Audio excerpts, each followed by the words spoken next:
Hello guys, welcome back to another video. So guys, आज हम देखेंगे एक इम्पॉर्टेंट टॉपिक, ठीक है, जिसका नाम होने वाला है मैट्रिक्स। ऑल्दो अभी तक तो आपने मैट्रिक्स सिर्फ मैथ में सुना होगा, और वो भी हमारे अभी कोर्स में नहीं। कोर्स में तो मैथ्स 2 में आपको मैट्रिक्स देखने को मिलेगा, लेकिन कोडिंग में आपको मैट्रिक्स बहुत जल्दी देखने को मिलेगा, ठीक है। कि ये एक बहुत इंपॉर्टेंट कॉन्सेप्ट होता है अगर हम बात करें कोडिंग के लिए, तो क्योंकि अगर आपको कुछ भी चीज एनालिसिस करनी होती है एक बंच में, तो आप क्या करते हो, उसको एक स्टेप बाय स्टेप चीजों में उसको तोड़ देते हो, ठीक है। और तोड़ने में मैट्रिक्स बहुत काम आती है। कि अगर मैं बात करूं कि अगर आपको बहुत सारी ग्रुप्स को एक जगह इकट्ठा करना, तो आप क्या करोगे, उस इकट्ठे हुए चीज को पहले आप एनालिसिस करोगे, ठीक है, कि उसमें कितने ग्रुप्स है। अब फिर कितने ग्रुप्स, मतलब जितने भी ग्रुप्स थे उसके अंदर एनालिसिस करने के लिए आप हर एक ग्रुप में जाओगे, ठीक है। तो ये सुनने में आपको एक ऐसा चीज लग रहा हो कि अगर हम एक चीज एक सारे ग्रुप का लिस्ट बना ले, और उस जो ग्रुप का लिस्ट है उसके अंदर हम एनालिसिस करें, तो हमारा काम आता है मैट्रिसेस। अभी मैं उसको एक सिंपलर वे में समझाता हूँ, ठीक है। तो देखो, मैट्रिसेस होता है क्या। अगर आपको कोड में कभी भी एक ऐसी चीज देखने को मिले, तो आप समझ जाना कि मैट्रिसेस लागू हो चुकी है। अब देखो, मैट्रिसेस होती क्या है और दिखती कैसे। तो देखो, यहाँ पे मैंने आपको एक बना के दिखाया हुआ है, ठीक है। मैट्रिसेस अगर कोड के लैंग्वेज में करे तो ऐसे दिखती है। कभी कभी इसको डिक्शनरी डिक्शनरी भी कर दिया जाता है, नेक्स्टेड डिक्शनरी कहते हैं, ठीक है।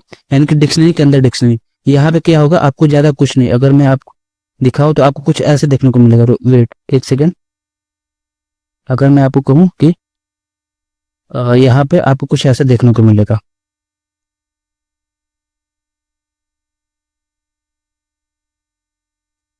ठीक है।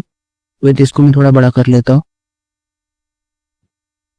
ठीक है। ऐसा करके आपको इसके अंदर भी देखने को मिलेगा, ठीक है। यहाँ पे आपको बहुत सारे ऐसे करके आपको देखने को मिलेगा। यानी कि ये आपका एक डिक्शनरी हो गया, ठीक है। ये आपका दूसरा डिक्शनरी हो गया, और आपका एक फादर डिक्शनरी है जो कि इन दोनों डिक्शनरी को रखे हुए है, ठीक है।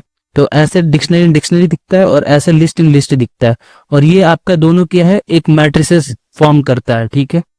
अब बात करते हैं कि मैट्रिसेस आप कैसे बना, मतलब कोड के तरीके से कैसे उसको बनाओगे। अगर आप मैं आपसे कहूँ नॉर्मली हैंड से बनाने के लिए, तो वो तो ईजी है। अगर आपने मैथ लिया होगा, अगर आपने टर्म में, तो कैसे मैट्रिसेस बनता था, हम एक ऐसे लाइन ड्रॉ करते थे, ठीक है। सपोज ये एक लाइन है, और ऐसे रो को डिवाइड कर देते थे, ठीक है। तो आपका ये पूरा का पूरा मैट्रिसेस बन जाता था। लेकिन कोड में थोड़ा इंटरेस्टिंग तरीके से बनता है। तो कैसे बनता है ये चीज देखते हैं। तो देखो, यहाँ पे कोड लिखा हुआ है, ठीक है, इम्प्लेंटिंग।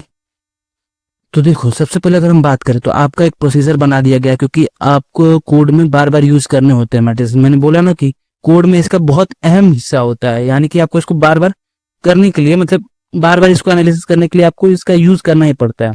तो अगर हम बात करें तो आप एक प्रोसीजर बना दिया गया, और प्रोसीजर का काम ही होता है कि बार बार चीजों को एक ही छोटी जगह में लिख दे। तो देखो, यहाँ पे एक मैट्रिसेस के लिए आपको एक डिक्शनरी यूज किया गया, ठीक है। अगर आप यहाँ पे लिस्ट चाहें तो लिस्ट भी यूज कर सकते हैं। तो देखो, यहाँ पे एक ले लिया गया है वेरिएबल आई के नाम से।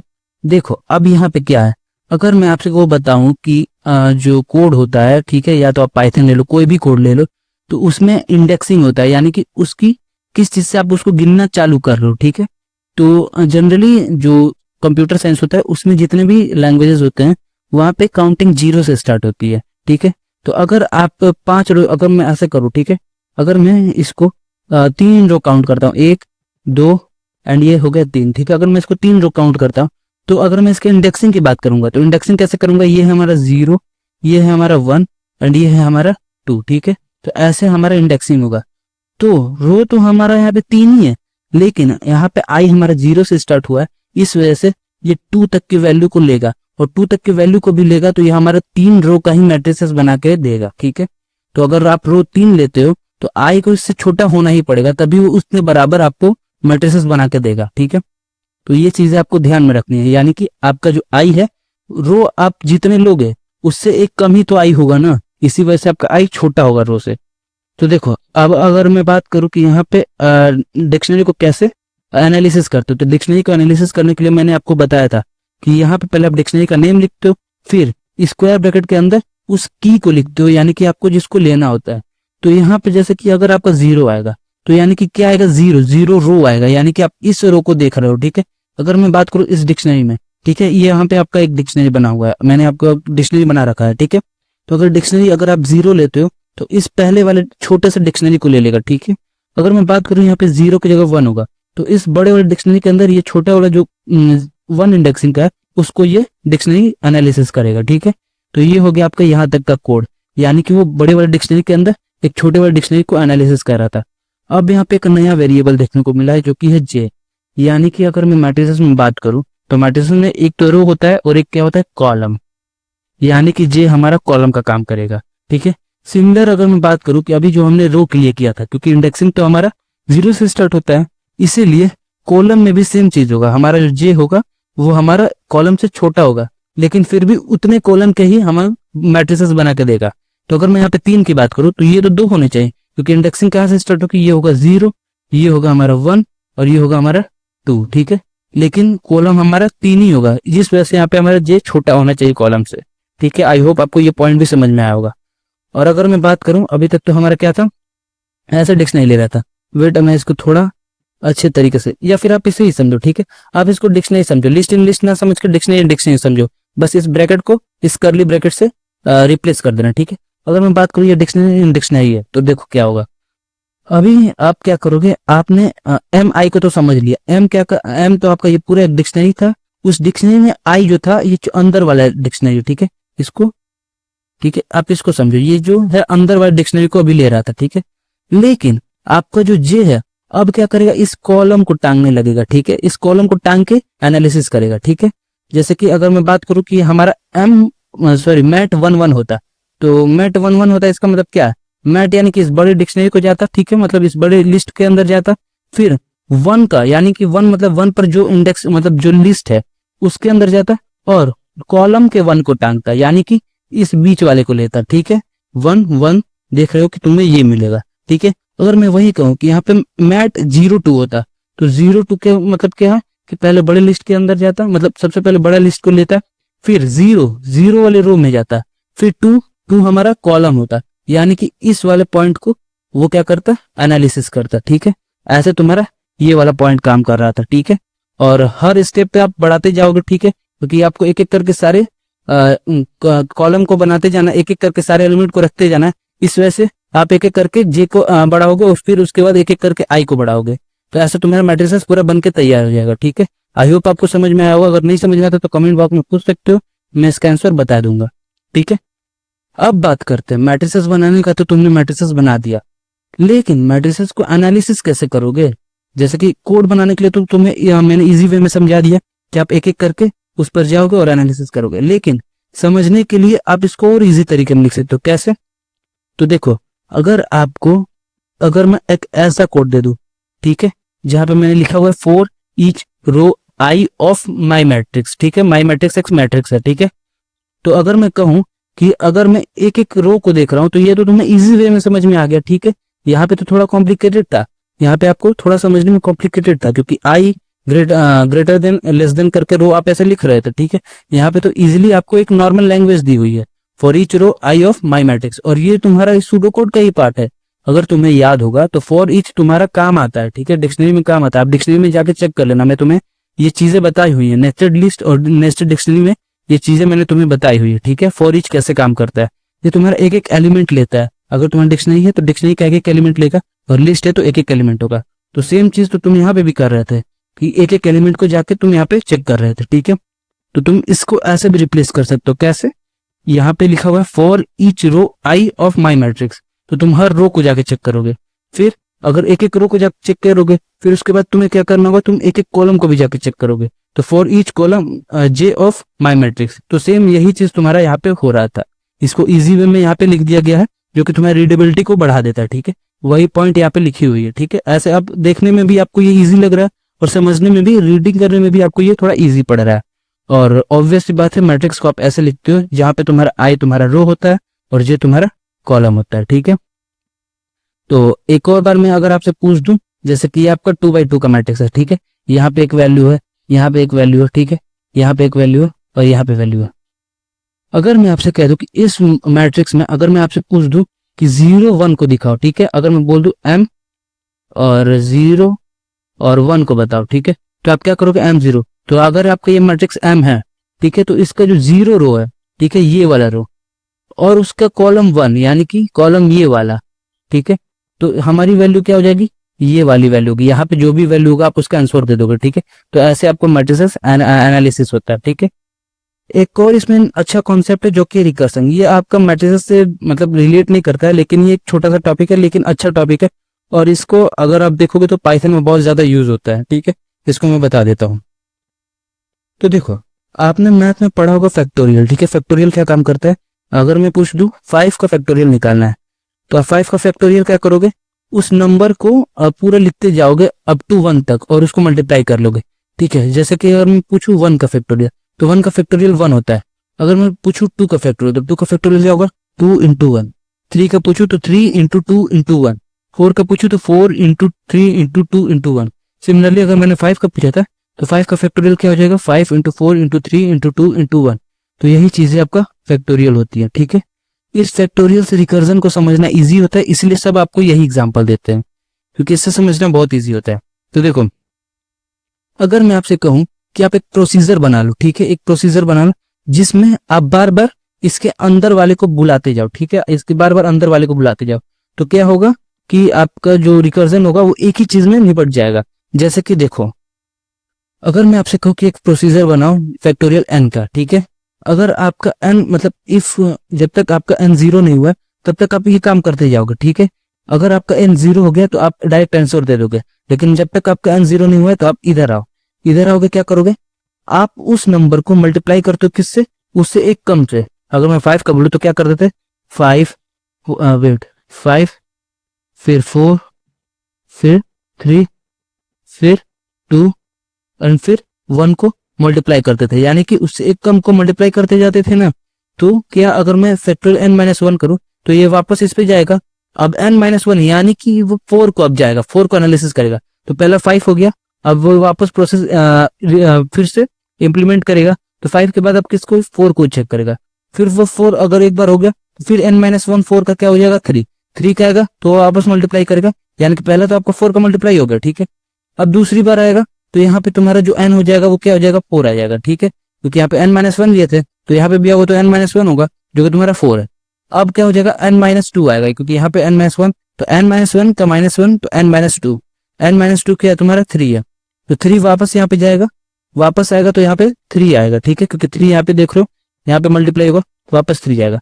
अब ये वापस क्या करेगा, तो n-2 तक अभी तक तुम्हारा हुआ था, तो n-2 -1 यानी कि n-3, n-3 वापस इस n में जाएगा और यहाँ पे n वाला यहाँ पे भी अपडेट हो जाएगा, तो यहाँ पे भी अपडेट होकर क्या हो जाएगा, 2 हो जाएगा, ठीक है। तो अभी तक n-3 था, फिर n-3 -1 तो n-4, तो n-4 यहाँ पे जाएगा, तो यहाँ पे भी अपडेट होकर n-4 हो जाएगा, तो यहाँ पे आपका 1 आ जाएगा। तो ऐसे ही आपका पूरा का पूरा रिकर्जन काम करता है, ठीक है। ऑल्दो एक थोड़ा इंपॉर्टेंट है, ये आपको पेपर में देखने को मिल सकता है, इसके क्वेश्चन आप लगा सकते हो, ठीक है। तो ये था आपका पूरा का पूरा रिकर्जन का प्रोसेस, रिकर्जन कैसे काम करता है। आप इसको ऐसे भी समझ सकते हो, अगर मैं एक बड़ा ब्लॉक लूँ तो उसके अंदर एक छोटा ब्लॉक, ठीक है, फिर उसके अंदर एक छोटा ब्लॉक, फिर उसके अंदर एक छोटा ब्लॉक, ऐसे काम करता है वो, ठीक है। यानी कि अगर मैं बात करूँ सबसे छोटे ब्लॉक को, तो हमारा मेन सेल होता है, यानी कि मेन सेल से हमारा अगर एक बार हमारा मेन सेल निकल गया, उसके ऊपर का जितना भी आपका लेयर्स है वो इंप्लीमेंट कर देगा और आपका आंसर आ जाएगा, ठीक है। तो ऐसे आपका रिकर्जन काम करता है। आई होप आपको समझ में आया होगा। उसको हम बेस केस भी कहते हैं, जो मैंने मेन सेल को कहा था, ठीक है। तो ऐसे पूरे पूरे आपका मैट्रिसेस हो गया और आई थिंक आपका रिकर्जन हो गया, जो कि एक छोटा सा टॉपिक था और उसको मैंने कवर कर दिया, ठीक है। तो अब बात करते हैं ग्राफ के बारे में, ठीक है। यानी कि अगर आपको ग्राफिकल विजुअलाइजेशन करनी है तो आप उसको सूडो कोड में कैसे करोगे, ठीक है, काम क्या है उसका। देखो, अगर आप लेक्चर को देखोगे तो उसमें थोड़ा कॉम्प्लिकेटेड तरीके से बताया गया और कोड वोड बताए गए हैं, तो देखो ज्यादा हमें कोड इसमें नहीं समझना, ठीक है। अभी आप सूडो कोड समझ रहे हो तो आपको बस विजुअलाइजेशन क्रिएट करने की, वो कैसे काम करता है। तो आप देखोगे कि आपको इतने बड़े बड़े कोड दिखाई दे रहे होंगे लेक्चर्स में, तो मैं इसका बस एक आपको क्रक्स बता दूंगा, मैं आपको पूरा कोड नहीं समझाऊंगा, क्रक्स बताऊंगा कि इस कोड में है क्या, ठीक है। तो जैसे कि आप एक न्यू टर्म सुनोगे जिसको होप कहते हैं, प्रोफेसर कई बार होप होप करके बोल रहे होंगे तो आपको नहीं समझ में आ रहा होगा। उन सारी चीजों को मैं एक बेसिक क्रक्स बता दूंगा जिससे आपको तुरंत क्लिक कर जाएगा कि ये चीजें होती क्या है और कैसे काम करती है। और अगर बात करूं एग्जाम पॉइंट ऑफ व्यू से, तो ये जरूरी है, हर साल आपको 2 क्वेश्चन देखने को मिलेगा, मतलब 2 टाइप के क्वेश्चन को कंपलसरी है, एक ऐसा देखने को मिलेगा और एक ऐसा देखने को मिलेगा। तो इसके बारे में भी डिस्कशन करेंगे। इस क्वेश्चन को एक बार जरूर देख लेना, ठीक है। मैं एक बार आखिरी में इसको बताऊंगा कैसे इसको अटेम्प्ट करना है और इस कोड के एक बार क्रक्स को मैं बता दूंगा। तो स्टार्ट करते हैं वीडियो को। देखो, सबसे पहले बात करें ग्राफ है क्या। तो देखो, ग्राफ आपको कुछ ऐसा देखने को मिलेगा, यहाँ पे एक सर्कल होगा, यहाँ पे एक सर्कल होगा, यहाँ पे सर्कल होगा। मैं जनरल व्यू के बारे में बात कर रहा हूँ, ठीक है। सपोज मैंने 3 सर्कल ले लिया, अगर मैं इन तीनों को कनेक्ट कर देता हूँ सपोज, ठीक है, ऐसे मैं इसको कनेक्ट कर दिया, इसको भी कनेक्ट कर दिया, इसको भी कनेक्ट कर दिया, इसको भी कनेक्ट कर दिया, तो ये जो कनेक्टर्स है, ठीक है, ये जो कनेक्टर्स है ये हमारे क्या कहलाते हैं, कहलाते हैं एज, ठीक है, ये हमें कहलाते हैं एज। और जो जहां पे हमारे 2 एज जो मिलते हैं उसको हम कहते हैं वर्टेक्स, ठीक है, उसको हम क्या कहते हैं, वर्टेक्स। तो देखो अगर मैं बात करूं कि अगर तुम्हारा ग्राफ ऐसा दिखता है, अगर मैं इसको थोड़ा और कॉम्प्लिकेटेड कर दूं तो ग्राफ को समझना थोड़ा मुश्किल हो जाएगा। ऐसे तो हम इजीली समझ पा रहे हैं, 3 थे तो हम इजीली समझ पा रहे हैं, लेकिन वही अगर थोड़ा मैं बड़ा बना दूं, 5-6 एकदम बहुत ज्यादा यहाँ पे वर्टिसेस बना दूं, तो थोड़ा तुम्हें दिक्कत होने लगेगी। अभी नीचे देखना क्वेश्चन में तुमको ऐसा ही होगा। तो इसके लिए हम इसको इजी वे में समझने के लिए सूडो कोड में कैसे यूज होता है वो चीज हम देखते हैं। तो देखो अगर मैं पहले बात करूं कि एक है यहाँ पे डायरेक्ट रूट्स, तो अगर मैं जैसे इसको 1 कह देता हूँ 1, इसको मैं 2 कह देता हूँ 2, और इसको मैं कह देता हूँ 3, ठीक है।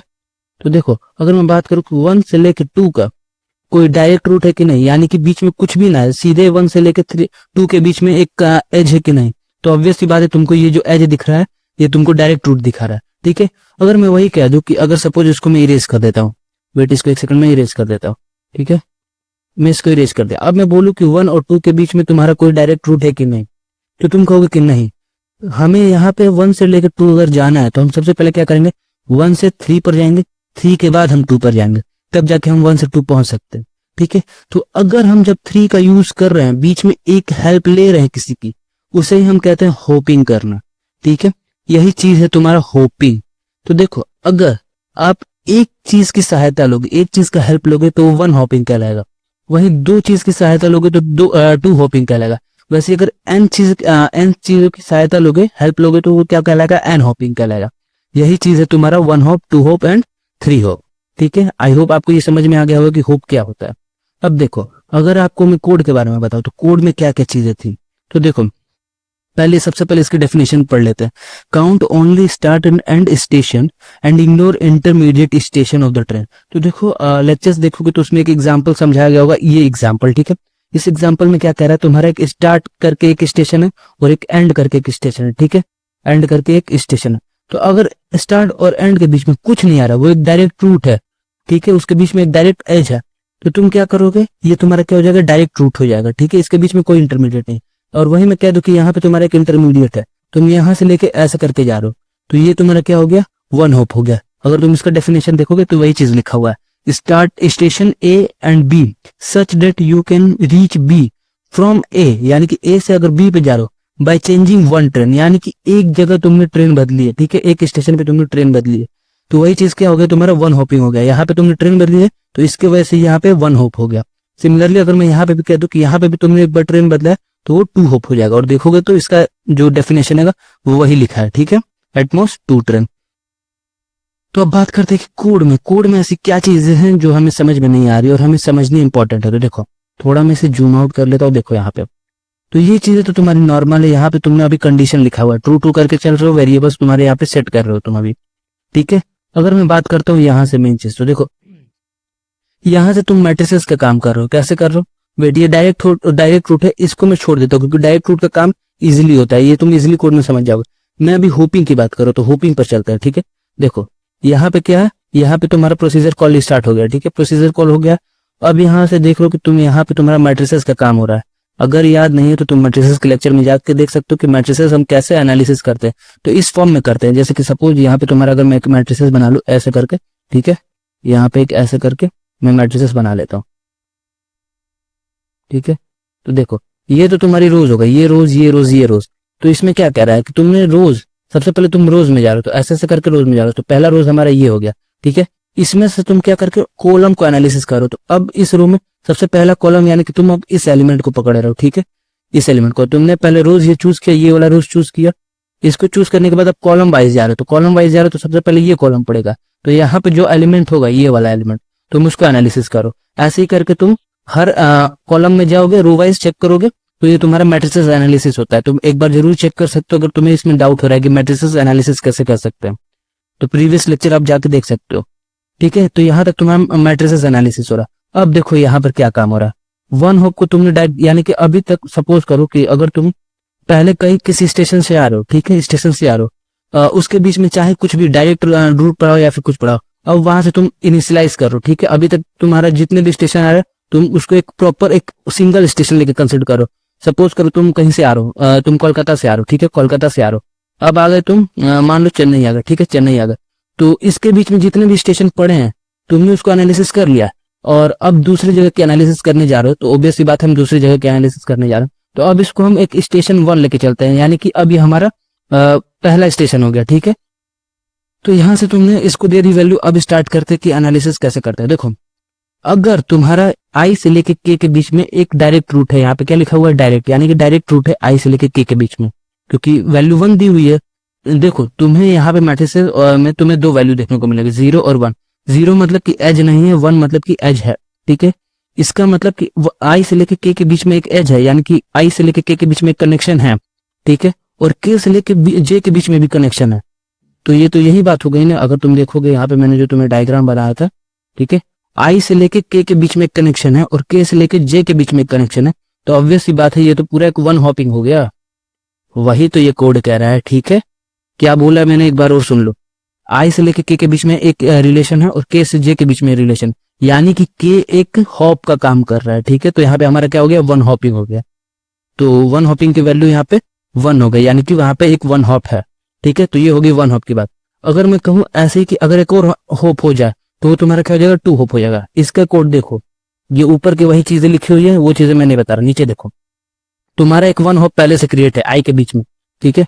जैसे कि अगर मैं कह दूं कि यहाँ पे आई था, ये एक जे है और एक ये के है, ठीक है।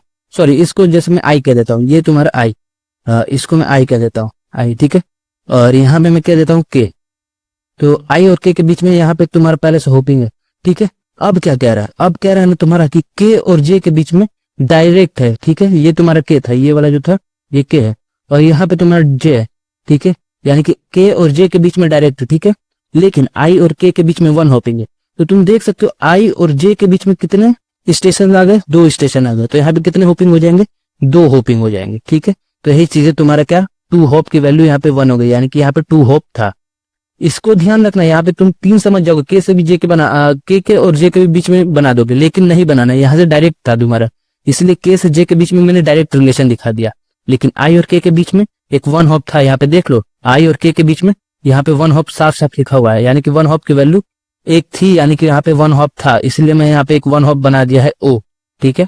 और अगर आई और जे के बीच में बात करोगे तो एक बन जाएगा तुम्हारा ओ और एक बन जाएगा तुम्हारा के, यानी कि टोटल 2 होप होगा। वैसे एन होप रूट्स के लिए तुम यहाँ पे चेक कर सकते हो, जितने जाओगे यहाँ पे तुम्हारा एक एक करके होप ऐड होते जाएगा, ठीक है। कोड एक बार मैं पढ़ के बता देता हूँ। तो सपोज यहाँ पे पहले से तुम्हारा एक एन होप था, ठीक है, बीच में एक एन होप था। सपोज आई और के बीच में यहाँ पे एन हॉप करके बहुत सारे थे, ठीक है। अगर मैं ऐसे बनाते जाऊंगा तो इन्फिनाइट बनते जाएगा, ठीक है। तो सपोज कर लो आई और के बीच में एन हॉप थे, और अगर तुम जे बना दिए, ठीक है, तो यहाँ पे एक और ऐड हो जाएगा, यानी कि अब तुम्हारा टोटल होप कितना हो जाएगा, n प्लस 1 हो जाएगा, ठीक है। थोड़ा देख लेना, मैं अच्छे से नहीं लिख पा रहा हूँ, ठीक है। तो n प्लस 1 होप हो जाएगा।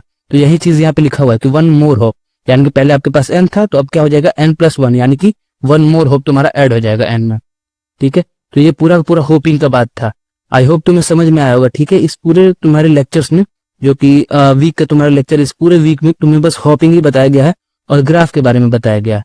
अभी ग्राफ को और अच्छे से देखना है तुम्हें, ठीक है। जो कि तुम्हारा डीएफएस होता है, बीएफएस होता है, वो सारी चीजें तुम्हें नेक्स्ट वीक में बताई जाएंगी, इसीलिए मैंने इसे अभी इंक्लूड नहीं किया। नेक्स्ट वीक की जो समरी आएगी उसमें मैं बताऊंगा कि ग्राफ को और अच्छे तरीके से कैसे समझ सकते हैं। तो एन होपिंग तुम्हारा यही तक था, होपिंग का कॉन्सेप्ट तुम्हारा यही तक था। अब बात करते हैं कि कैसे क्वेश्चन आते हैं। तो देखो क्वेश्चन आपको ऐसे देखने को मिलेंगे। यहाँ पे देखो, मैं तो स्टार्टिंग में तुम्हें सिंपल ग्राफ बनाया था, अब ऐसे ग्राफ बना दिया तो यहाँ पे देखने में तुम्हें दिक्कत होगी, लेकिन इसको हमें समझना है। तो देखो कैसे, ये नॉर्मल कोड है, यहाँ पे नॉर्मल कोड चल रहा है। आई और क्यू के बीच में 1 है, यानी कि आई और क्यू के बीच में एक रिलेशन है, और क्यू से लेके आई के भी बीच में रिलेशन। या तो तुम्हारा मान लो कि अगर मैं तुम्हें ऐसा कह देता हूँ, ठीक है, ये तुम्हारे 2 स्टेशन है, या तो तुम्हारा एरो इस साइड हो, या तो तुम्हारा सॉरी इसको छोड़, मैं तुम्हें एक बेस्ट एग्जांपल देता हूँ। तुम्हारा एक स्टेशन से या तो एरो तुम्हारा जा रहा है या तो एरो तुम्हारा आ रहा है, ठीक है। इस कंडीशन को दिखाने का तरीका है तुम्हारा ये, ठीक है। क्या कह रहा है, आई से के बीच में 1 वैल्यू है, यानी कि आई से अगर क्यू तक तुम चले जा रहे हो तो तुम 1 है, मतलब तुम्हारा रिलेशन है। या से क्यू से तुम आई पे आ जा रहे हो तब भी तुम्हारा 1 है, ठीक है। इसका मतलब क्या कह रहा है, तो देखो अगर मैं आई और क्यू लू यहाँ पे, ठीक है, तो यहाँ पे क्या कह रहा है, पहला कंडीशन देखो, अगर तुम आई से क्यू पर चले जा रहे हो तो तुम्हारा रिलेशन 1 है, या फिर क्यू से तुम 1 आई पे आ जा रहे हो तब भी तुम्हारा रिलेशन 1 है। यानी कि तुम्हारे आई पर या तो तुम्हारा एरो जाता हुआ होना चाहिए या तो आता हुआ होना चाहिए, ठीक है। तुम्हारे दोनों में से कोई एक कंडीशन होना ही चाहिए, या फिर दोनों भी हो सकते तो चलेगा। अब बात करते हैं कि क्या है तुम क्वेश्चन तुम्हारा। तो क्वेश्चन में देखो M4 दिया हुआ है, यानी कि इस सूडो कोड को इस प्रोसीजर को कॉल किया गया हुआ है। यहाँ पे क्यू की वैल्यू 4 है, ठीक है। यहाँ पे क्यू की वैल्यू 4 है, यानी कि क्यू पर तुम्हारा या तो आया हुआ होना चाहिए या तो जाया हुआ। यहाँ पे क्यू देख सकते हो ना, क्यू पर या तो एरो आ रहा है या तो जा रहा है, ठीक है। तो या तो आ रहा है या तो जा रहा है। तो यहाँ पे क्वेश्चन में क्या था, क्वेश्चन में था 4।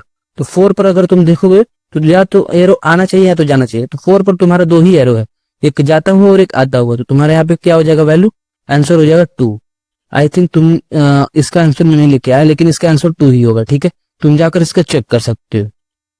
अब बात करते हैं कि नेक्स्ट टाइप का क्वेश्चन कैसा होगा। तो नेक्स्ट टाइप का क्वेश्चन देखो, यहाँ पे तुम्हें ग्राफ दिया हुआ है, ठीक है। इस कोड में क्या कर रहा है, तो देखो यहाँ तक तो तुम्हारा पूरा का पूरा मैट्रिक्स का काम हो रहा है। इसमें मेन काम तुम्हारा इससे, देखो आई से के की वैल्यू 1 है, ठीक है, और के से जे की वैल्यू तुम्हारा 1 है। यानी कि आई से लेके के और के से लेके जे, यानी कि यहाँ पे 1 होपिंग का काम हो रहा है, ठीक है। यहाँ पे 1 होपिंग का काम हो रहा है। तो ये हो गया तुम्हारा 1 होपिंग का काम। अब आओ चेक करते हैं, यहाँ पे अगर तुम्हारा 1 होपिंग होगा तो यहाँ पे रिटर्न करा दिया जा रहा है टेम्पलेट, यानी कि यहाँ पे होपिंग का चेक हो रहा है, ठीक है, 1 होपिंग का चेक हो रहा है। अब देखो न्यू मैट्रिक्स 1 से 2, अब 1 से 2 इस प्रोसीजर को कॉल किया जा रहा है, ठीक है। इस प्रोसीजर को कॉल किया जा रहा है 1 से 2, यानी कि ए तुम्हारा यहाँ पे 1 हो जाएगा और 2 हो जाएगा। तो अब चेक करते हैं कि 1 से 2 पर एक होपिंग है कि नहीं। अगर मैं यहाँ पे जाऊंगा, ठीक है, 1 से एक ही एरो है जो जा रही है, वो है 4, ठीक है। 4 से अब चेक करो कि 2 पर कोई जाने का तरीका है कि नहीं, तो नहीं है, ठीक है। 4 से 2 पर जाने का कोई तरीका नहीं है, यानी कि इसकी वैल्यू क्या हो जाएगी, 0 हो जाएगी। पी की वैल्यू तुम्हारी हो जाएगी 0। अब बात करते हैं 2 से 5 की। तो देखो 2 से 5 पर जाने के लिए 4 एक तुम्हारा 1 हॉपिंग का काम कर रहा है, 2 से 4 पे एरो जा रहा है और 4 से 5 पर, यानी कि इसकी वैल्यू 1 होगी। तो आंसर देख सकते हो तुम्हारे पी और क्यू दोनों आंसर हमारे मैच कर रहे हैं। अब बात करते हैं इसकी, इसमें थोड़ा लोगों को दिक्कत होती है। तो देखो ये क्या है, अगर मैं तुम्हें ये बताऊं कि न्यू मैट्रिक्स 2 क्या कहना चाह रहा है, तो देखो तुम्हारा न्यू मैट्रिक्स 1 क्या कह रहा था कि बीच में एक होपिंग होनी चाहिए, ठीक है। यहाँ पे तुम्हारी एक होपिंग होनी चाहिए, अगर तुम्हारी ये स्टार्टिंग है और ये फाइनल है तो बीच में तुम्हारी होपिंग होनी चाहिए। लेकिन तुम्हारा न्यू मैट्रिक्स क्या कह रहा है कि न्यू मैट्रिक्स को अपडेट करके एक और मतलब होपिंग क्रिएट करो। तो इसको तुम क्या कह लोगे, स्टार्टिंग पॉइंट। इस पूरे को तुम कह लोगे स्टार्टिंग पॉइंट। अब इस स्टार्टिंग पॉइंट से तुम्हारा एक होपिंग होना चाहिए और तुम्हारा फाइनल पोजीशन, ठीक है। यानी कि ये है स्टार्ट और ये है तुम्हारा एंड और बीच में एक होपिंग, ठीक है। तो अगर मैं बात करूं कि इस पोजीशन से, यानी कि ये तो हमारा आई था, आई से अगर मैं एंड की बात करूं तो टोटल कितने होपिंग हो जाएंगे, 1 2 3, यानी कि बीच में टोटल 3 होपिंग यूज कर सकते हो तुम। इसकी यही पूरी की पूरी कहानी थी। ये थोड़ा समझने में दिक्कत होता है, इस वजह से मैंने तुम्हें इस तरीके से समझा, ठीक है। तुम जो इस पहले वाले को ले रहे थे, पहले वाले को या पूरा स्टार्टिंग तुम कंसिडर कर लोगे, फिर उसके बाद बीच में तो हमें एक होपिंग चाहिए, तब जाकर तुम एंड पर पहुंचोगे। यानी कि अब हमें टोटल कितने बीच में रुकावट मिल सकती है, तो वो तुम्हारा 1 2 एंड 3 रुकावट मिल सकती है, ठीक है। तो आप क्वेश्चन को देखते हैं। लेकिन हाँ एक चीज यहाँ पे और सुनना, यहाँ पे 3 रुकावट मिल सकती है, लेकिन अगर उससे पहले भी हमें हमारा अगर मंजिल मिल जाए तो ये तुम्हारी चीजें काम करती है, ठीक है। उसकी वैल्यू 1 होगी क्योंकि कनेक्टर तो है ना बीच में, ये तुम्हारा मैक्सिमम कंडीशन होता है, ठीक है। होपिंग तुम्हारा मैक्सिमम कंडीशन होता है।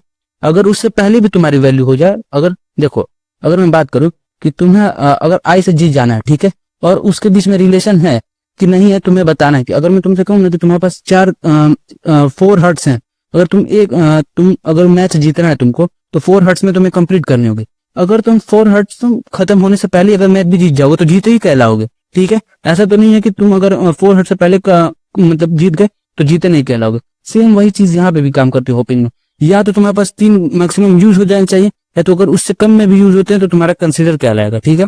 तो बात करते हैं 1 से 2 के बीच में। 1 से 2 के बीच में 3 होपिंग हम यूज कर सकते हैं। तो देखो 1 तुम्हारा यहाँ पे 1 2 3, यानी कि ये तुम्हारा काम कर रहा है, ठीक है, क्योंकि 1 से हमें 2 पर जाना था। तो 4 और 5 तुम्हारा होपिंग कर रहा है, ठीक है।